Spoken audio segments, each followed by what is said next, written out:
Okay, so it says the first question says which set of numbers could be the lengths of the sides of a triangle? And I want to contrast this with question number 2, which says which set of numbers could represent the lengths of the sides of a right triangle? Right triangle is a hint for the Pythagorean theorem, and not necessarily a right triangle is a hint for do the two little guys beat up the third guy. So in number 1, if we take a look, if I look at choice A, 3, 6, 9, if I try to look at the two little guys, 3 plus 6 is 9. 9 does not beat up 9, so this is not going to be a triangle. But question B, 12, 13, 20, 12 plus 13 is 25. That's bigger than 20. There's the winner. Now, in number 2, we want to fill into the Pythagorean theorem. So I want to do 5, 7, 8. If we do 5 squared plus 7 squared, is that equal to 8 squared? Notice I'm using a question mark because I'm asking myself a question. Is it equal to 8 squared? So 5 squared is 25, plus 7 squared is 49. Does that equal 8 squared, which is 64? 25 plus 49 is 73, and that does not equal 64. So this is not a right triangle. I'm going to jump to the right answer, which is choice D, just to show you. 8 squared plus 15 squared is at 17 squared. So 8 squared is 64. 15 squared is 225. Does that equal 289? And indeed, 64 plus 225 is 289. So this is a right triangle. We're good to go.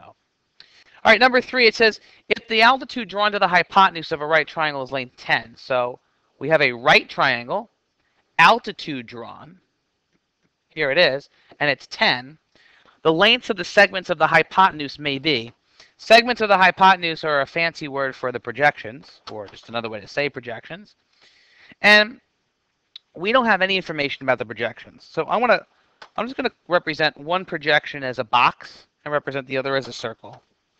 But we're talking about projections and altitude, so we're going to use PAP. So PAP says projection over altitude equals altitude over other projection. Projections, say I have a circle over 10, which is the altitude, equals 10 over a rectangle or square. Now, if you cross multiply here, you get circle times square equals 100. And here are the candidates for the projections. 2 and 5. If I put 2 and 5 in here, 2 times 5 is 10. That's not 100. No good. Now, if I put 3 and 7 in, 3 times 7 is 21. Not 100. No good. 50 and 50. It's not 50 plus 50. It's 50 times 50, which is not 100. It's 2,500, actually. And that leaves 5 and 20. 5 times 20 is 100. Bingo. There's your winner. Choice D. All right. Number 4, we have our centroid problem. Okay. Medians intersect at the centroid. And let's see. If BR is 12, we would like to find BE. They gave us the entire thing. So to go from entire thing to little piece, you divide by 3. So 12 divided by 3 is 4. But now they want BE, which is the large piece, or the big piece. So multiply by 2 to get the big piece, so that's 8. Boom, done. ET, so actually I want to erase some of this other stuff. ET is 6. So ET is 6. That's the little piece. They want AE, which is the big piece. Multiply by 2 is 12, and we're done.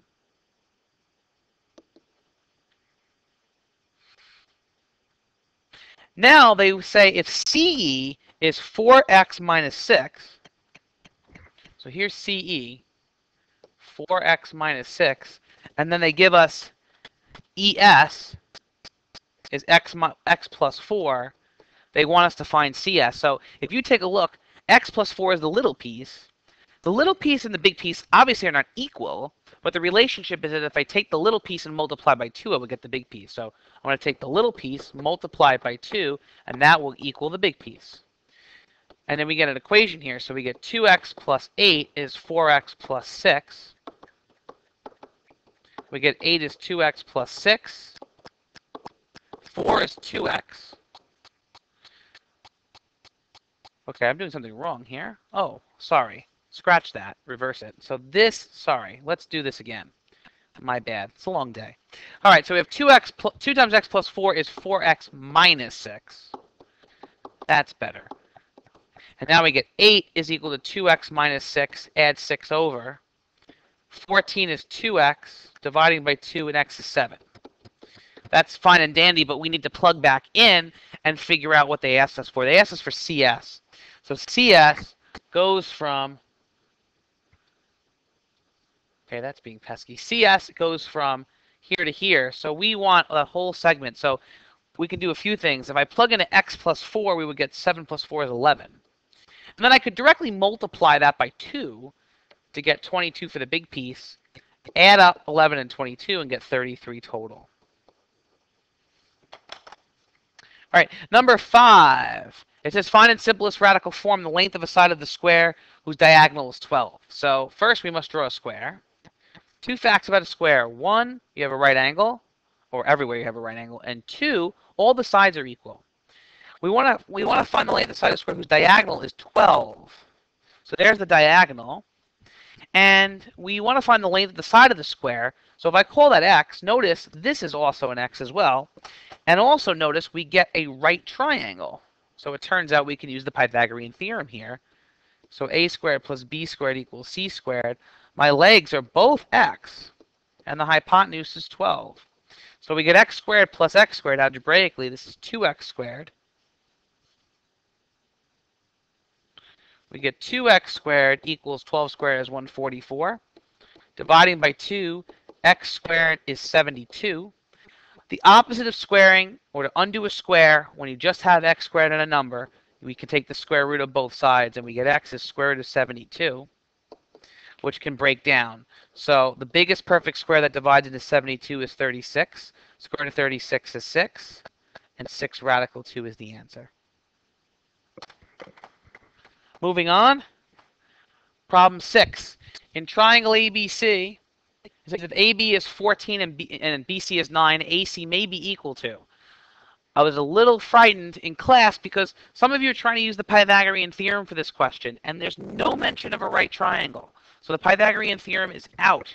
If you don't see anything about a right triangle, that means you don't have a right triangle, you don't want to figure out if something's a right triangle, you can't use the Pythagorean theorem. So what we use here is our little theorem that the two smaller sides have to beat up the third side. So what we're going to do is, here are my sides, 9, 14, and for example, for choice A, 13. I'm going to put those in order.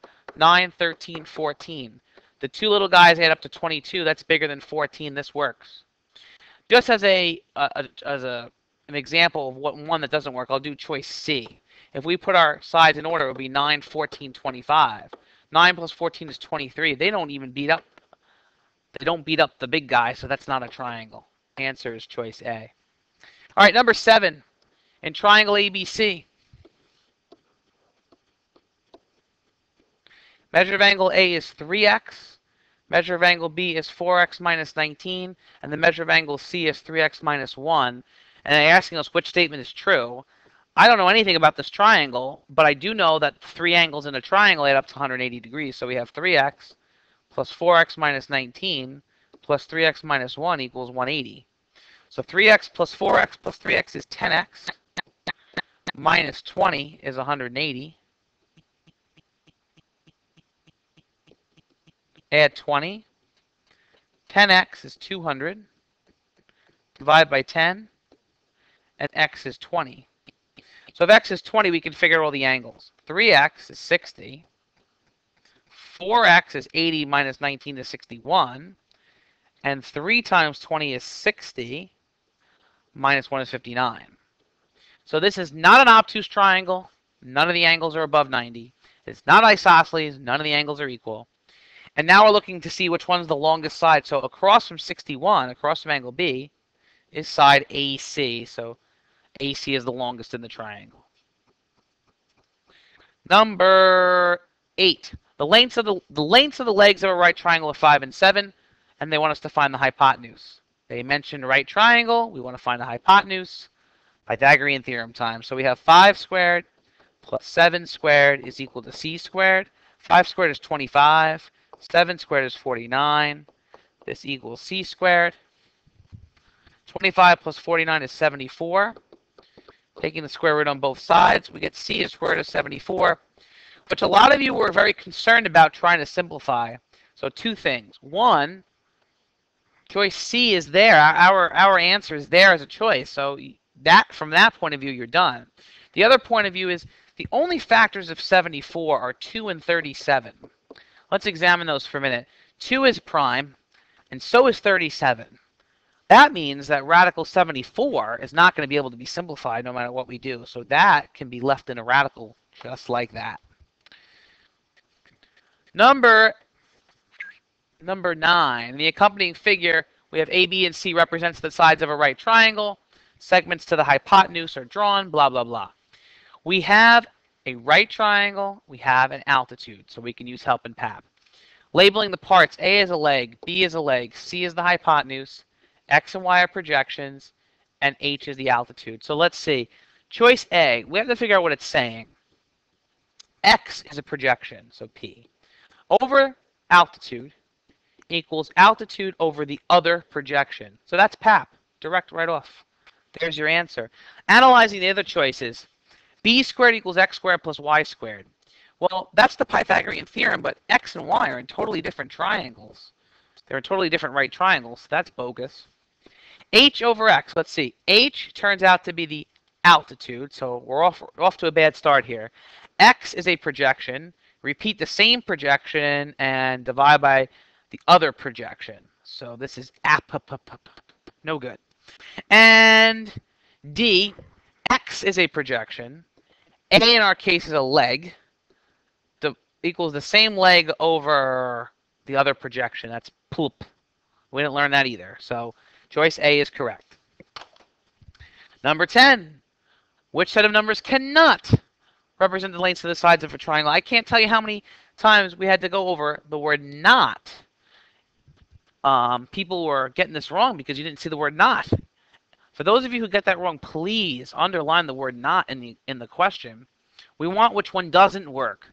If you take a look at choice B, if I list them in order, which they already are, 1 plus 1 is 2. 2 does not beat up 2. This one does not work. That's the choice that we want. Just as a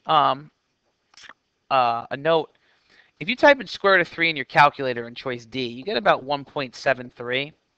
That's fine if you want to do that for this, to get an idea of what that number is. 1 plus 1.73 is 2.73. That's bigger than 2, so that actually works, okay? Some people ask me about that in class. Number 11. It says, in the accompanying diagram, right triangle ABC, altitude BD divides the hypotenuse into segments with length 3 and 9. Find the length of a leg AB. If we want the leg, we're going to try to use help because PAP doesn't include a leg. So using help here, we need a hypotenuse, but luckily we have the projections. So you add them up, and you get 12. There's your hypotenuse. Divided by the leg, I'll call it L, equals the same leg over the projection on that side of the picture, which is 3. Cross multiplying, you get L squared is 36. Square root on both sides, L is 6. I saw a lot of people make mountains out of molehills on this problem. A lot of you went and, because you had the projections, found the altitude, then used the Pythagorean theorem to find the leg. That's totally acceptable, just very long and cumbersome, and not the easiest way to do it. But if that's the way you saw how to do it, that's fine with me. All right, number 12. We have in triangle ABC, AB is 3. These are side lengths because they're 2 letters. BC is 4. AC is 5. What is the largest angle? Largest angle is across from the largest side. Largest side is 5. Largest angle is angle B. That's as easy as it gets. I am going to kill the movie here because I want to run over to 15 minutes. And I'm going to do another movie.